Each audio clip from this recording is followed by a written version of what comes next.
a succession of actual wars and constant crises have shaken the entire world and have threatened in each case to bring on the gigantic conflict which is today, unhappily, a fact.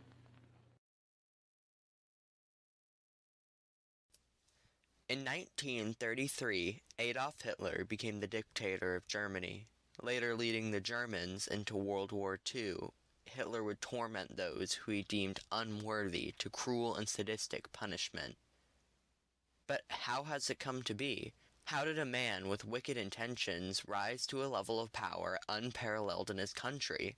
Sprouting from the efforts of a peace treaty, why did compromise spark conflict? Post-World War I, Germany is destroyed. Led to believe that they were winning the war, the Germans were not prepared for their losses. Over 2 million men were killed, with another 4.2 million injured. Because of war costs, the economy was destroyed. A loaf of bread could cost up to 200 trillion marks. With the hyperinflation, the majority of citizens were malnourished, and many workers were on strike for better conditions. United under the Weimar Republic, Germany's government wasn't much better. The Weimar Republic was Germany's government after World War I. It was led by 3 bodies, the President, Chancellor, and the Reichstag, which functioned much like our Congress today. The President and the Chancellor functioned in a symbiotic relationship, like the Queen and Prime Minister of England. The Reichstag had 459 seats, and the affiliation of the members was determined by percentage of votes.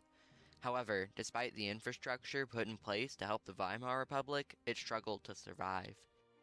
Many presidents were ruling without recourse to the Reichstag or Chancellor, and the Reichstag was ruled predominantly by one group, causing landslide victories. The main reason Germany was struggling with a destroyed government and hyperinflation was because they had to handle the harsh clauses enacted under the Treaty of Versailles. The Treaty of Versailles was Europe's compromise to World War I's effects, meaning at the Palace of Versailles in France, the Allied nations agreed on a future for Germany. However, they did not know that their actions would directly lead to the start of a bigger conflict. Woodrow Wilson, the United States' 28th president, approached the treaty with a 14-point plan.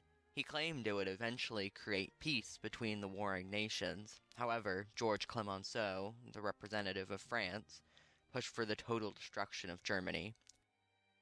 Berated by Germany in the First World War, France wanted a restricted Germany, crippled by their actions. They took responsibility of the War Guilt Clause, which states that they are responsible for starting the war.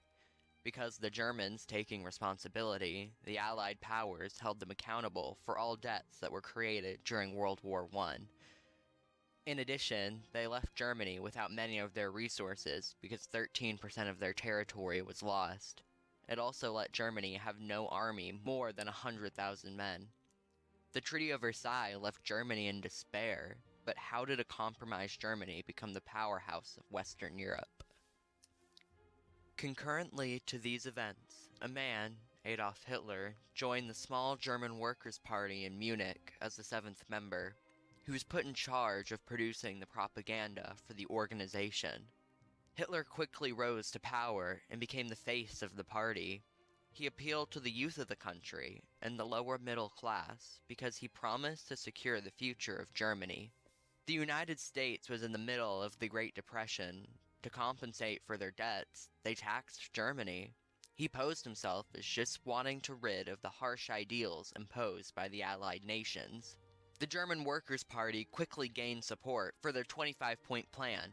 The points outlined what the German Workers' Party demanded. Later, they rebranded to the Nationalist Socialist Party. Today, we now know them as the Nazis.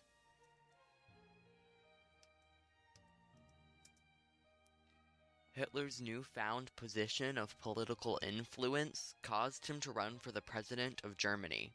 Despite his power, he narrowly lost the election. However, due to his connections with many influential leaders of Germany, in 1933, Adolf Hitler is declared the new Chancellor of Germany. In the same year Hitler was elected, a fire erupted in the Reichstag building. Hitler used the fire as an opportunity to gain more power. He imprisoned his political enemies and passed the Enabling Act. The act allowed him to pass laws without recourse to the Reichstag, giving him total political power over Germany. 3 months later, the only political influence in Germany were the Nazis. Hitler ruled with fear. People believed that if they were part of the fear, they were safe from it. On August 2nd, 1933, because of Hindenburg, the current president's death, Germany conjoined the president and the chancellor into one body. Hitler became the only person of power in Germany. With his newfound power, he forced all members in government to take a personal oath of allegiance to him. He gave arbitrary powers to each of them, ensuring that no realm became too powerful to challenge himself. Knowing that he needed to support the army, Hitler did not want to spark a revolution. Those who were for revolution, like Ernst Röhm and Edmund Heinz, were executed without a trial. In January of 1934, Hitler signed a peace treaty with Poland. The treaty was a non-aggression pact. It claimed that Germany and Poland would cease all armed conflict for 10 years. In addition, Hitler would recognize Poland's borders. Although originally successful, the violation of this treaty would directly cause the next World War. Because of the initial success of the non-aggression pact, Hitler was able to secure a deal with Britain in 1935 so that they could have a naval treaty. The culmination of Hitler's treaties with major Western European powers made him the principal power of Europe. The facade Hitler portrayed didn't show his hidden agenda until a war broke out. Hitler portrayed himself as a victim of circumstance. However, many of Hitler's dealings were done in secret. In November of 1937, Hitler held a secret meeting with his military leaders. He outlined his plans to invade Czechoslovakia and Austria. Hitler dismissed and despised those who were against the Nazi regime. When the Austrian Chancellor Kurt von Schuschnigg refused to enter an agreement with the Nazi regime, he ordered the immediate invasion and occupation of Austria by the German troops. In March of 1939, Hitler proceeded to occupy half of Czechoslovakia. When met with backlash for his recent actions, Hitler promised that he was done with occupations. However, 7 months later, in September 1939, the Nazi troops seized the rest of Czechoslovakia and invaded Poland, despite having a non-aggression pact. Due to an unstable Germany, Britain and France were forced to declare war. Compromise is enacted to end and prevent conflict. However, the lasting effects can spark horrendous outcomes.